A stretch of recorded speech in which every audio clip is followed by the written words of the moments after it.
आम पार्टी के सुप्रीमो जीतन राम मांझी अपने 43 साल के सियासी करियर में 8 बार पाला बदल चुके हैं। अब 9वीं पाला बदलने जा रहे हैं। उनके बेटे संतोष मांझी ने नीतीश मंत्रिमंडल से इस्तीफा देकर यह साफ कर दिया है कि वो एनडीए के साथ जाएंगे। मांझी बिहार में कांग्रेस, जनता दल, राजद, जेडीयू और बीजेपी के गठबंधन के साथ लगभग हर दल की सरकार में मंत्री रह चुके हैं। वो हमेशा उस दल के करीब रहे जो सत्ता में रही है। 2014 के लोकसभा चुनाव में नीतीश कुमार की पार्टी बुरी तरह हार गई।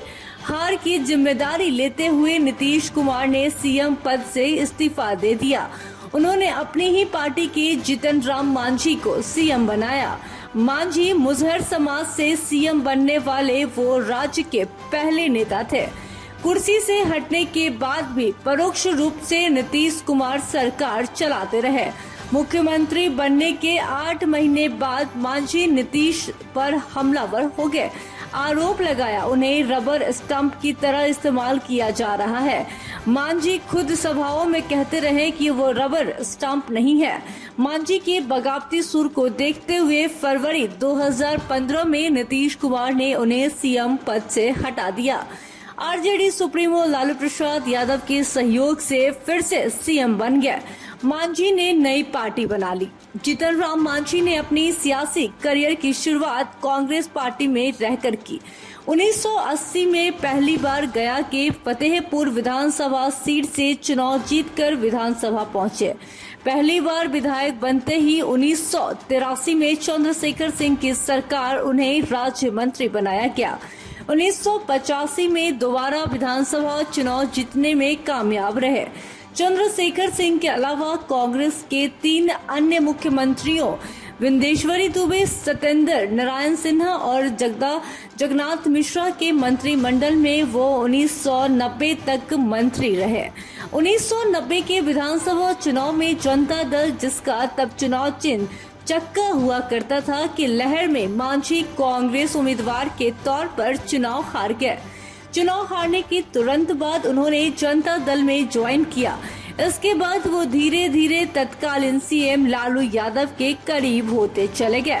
1996 में वो बाराचट्टी सीट से उपचुनाव में विधायक चुने गए। जब लालू यादव ने राजद का गठन किया तो मांझी राजद में शामिल हो गए। मांझी लालू यादव और राबड़ी देवी दोनों की सरकारों में मंत्री रहे, लेकिन डिग्री घोटाले में नाम आने पर उन्हें इस्तीफा देना पड़ा। 2005 में जब राजद के शासन का अंत हुआ और नीतीश कुमार बिहार के नए मुख्यमंत्री बने तो मांझी ने जेडीयू का दामन थाम लिया। वो नीतीश कैबिनेट में भी मंत्री रहे। 2005 से लेकर 2014 तक मांझी की पहचान जेडीयू नेता के तौर थी। नीतीश से अनबन के बाद 2015 में उन्होंने अपनी पार्टी बना ली। नाम रखा हिंदुस्तानी आवाम मोर्चा हम। उसी साल मांझी ने बीजेपी के साथ मिलकर 2015 का विधानसभा चुनाव लड़ा। 2 में से 1 सीट पर वो खुद हार गए। उनकी पार्टी ने भी सिर्फ 1 ही सीट जीती। 2019 के लोकसभा चुनाव से पहले मांझी एनडीए के गठबंधन से अलग होकर राजद कांग्रेस के गठबंधन में शामिल हो गए। 2020 के विधानसभा चुनाव में मांझी नीतीश के साथ पहले एनडीए में थे, फिर उन्हीं के साथ महागठबंधन में चले गए। बिहार में महादलित के लगभग 2% वोटर्स है। इसी वर्ग से मांझी भी आते हैं। खासकर गया जिले में उनके इस वोट बैंक पर खास पकड़ है। पिछले कुछ वर्षों में उन्होंने इसका विस्तार बिहार भर में करने की कोशिश भी की है, लेकिन कामयाब होते नहीं दिखे। पॉलिटिकल एक्सपर्ट कहते हैं कि जीतन राम मांझी का भले कोई बड़ा जनाधार न रहा हो, लेकिन परसेप्शन के हिसाब से वो काफी महत्वपूर्ण है, क्योंकि मजबूरी में ही सही वो बिहार के सीएम रह चुके हैं। साल 2020 के विधानसभा चुनाव में वो गया जिले के इमामगंज सीट से 15,000 वोटों से जीते थे।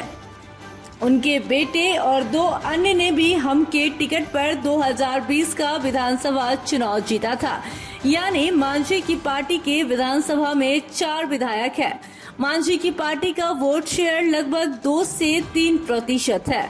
Bureau report, city post live. हैं।